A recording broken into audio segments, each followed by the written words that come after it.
What is going on, everyone? I am Bob O'Mac, and today on Crisis in the Toyverse, I am looking at the DC Collectibles Designer Series DC Bombshells Batgirl figure. This thing, overall, is a big enjoyment. I appreciate the sculpt. I appreciate the accessories. Some points of articulation are a little lacking for my taste with this line, but it's what we've come to expect with Series 2. But not to be a Debbie Downer, let's go over the positives. Let's go ahead and look at the sculpt. Now, if I can get the camera to work with me and zoom in. When I first opened this figure, I was looking at it, and I was like, this thing kind of looks okay. But the more I've had a chance to mess around with her and pose her and things of that nature, I really appreciate the sculpt here. It's done very nicely. You have the hair that is flowing and the scarf. If we move on, we got her bat top piece here, painted and sculpted excellently. Her gloves look great as well. The belt is very nice with the straps here. I'll talk about that more in a little bit. And the purples came out great, and the boots are very nice, if I say so myself. And she does have a peg hole at the bottom of her foot. So, since I have her in my hand, let's go ahead and cover articulation. In terms of the head, she can look down that much. She can look up quite a bit. And that actually looks very nice, if I say so myself. You got side to side, and it can spin Exorcist style. In terms of the arms, they go out that much. Bring it back down. Get the camera to focus. Spins all the way around. You got the bicep cut. Double jointed elbows, and you have a swivel and hinge at the hand. In terms of her upper body, she's got that diaphragm joint that goes side to side, back to back, all that fun stuff. She does have the waist crunch that brings it down that much and takes it back a fair amount. She can do the splits quite nicely. She does kick forward. She does kind of go back. Double jointed knees there. Bring those back down, and she does go forwards and ups at the boot, and she does have an ankle rocker. So all in all, a good amount of articulation, especially from DC Collectibles. The only thing I really want to point out is these hips, and this has been a problem with the line in this wave. Compared to Season 1, or not Season 1, wow, Series 1, they are stiffer, they are prone to breaking. And I'm just not a fan of it, just being honest with you guys. But there is still a good amount of articulation there that definitely works with the figure. So let's go ahead and set her aside for a moment. Let's talk about the accessories and go from there. Alright guys, so here we are at the accessory portion here. And as you can tell, there's a lot going on. A lot more than we normally have gotten in Series 2.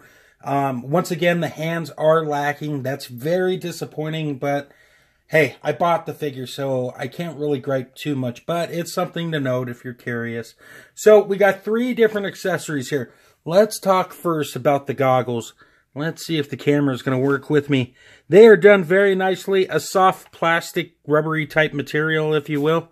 And the cool thing is you pop them over her head like so. And voila, she's goggle bound for the skies. And that doesn't look too horrible if you ask me. And even if you wanted to just kind of rest them on top there, that definitely works too. Very, very nice.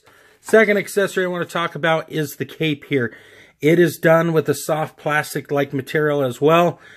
Just 2 colors. It's sculpted and painted well enough. It's just a cape, really. And the last accessory is kind of like the Grand Poobah, if you will. We have this backpack, sculpted and painted pretty good, if I say so myself. It's got the peg holes in the back, and what you do here is you just plug it in here, like so, and it holds it in. Now, here's where things get kind of cool. The backpack does open up. It's on a hinge, and it's hollow inside, so if you want to stick something in there, you could, but what you can do is you slide the cape with the hole in it, and you line it up with the peg hole properly. Let's see if I can do this on camera. Voila! And you get that parachuting effect, having her come down. The straps From the artwork, let me back up. So from the artwork that I've seen, usually we have her parachuting out and stuff. And then I read deeper into the line. I found out she's actually a vampire now. So there's that. But you have that effect of, you know, her paratrooping into action, if you will. I think it's very cool. Interesting choice for a design. And I think they pulled it off very nicely. So what I'm going to do now is I'm going to do a very special comparison for you guys. And we'll go from there. So here we are, guys, with our special size comparison. To the left of your screen, you have Series 2. And to the right of your screen, you have Series 1. And in the middle, we have the Batgirl to build that bridge. Now, let me comment on the Batgirl figure alone. Do I think you should buy her? Yes. It all depends, though, whether you're buying it to complete Series 2 or if you're a fan of the Bat family. Because if you're a fan of the Bat family, then yes, it's a must grab. If you're a fan of collecting Series 2 of this Bombshell line, then go out and get her. If you want something that's a unique action figure, that's a female action figure on top of that, then I would say this line's for you. If you have no interest in this design or anything Batman related, then obviously this isn't going to work for you. The accessories are kind of a downside in the regard to the hands only. I think all the other parts work very well, and the other major gripe I have is just with some of the articulation, and you feel like you're going to kind of break it. But if you give it some TLC, it will work. Now, as it relates to having all these bombshells right here, I think this is very cool, very awesome.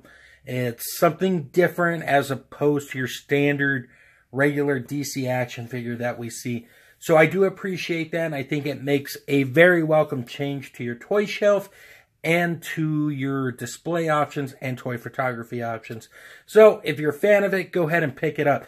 Now, this is what I want to say.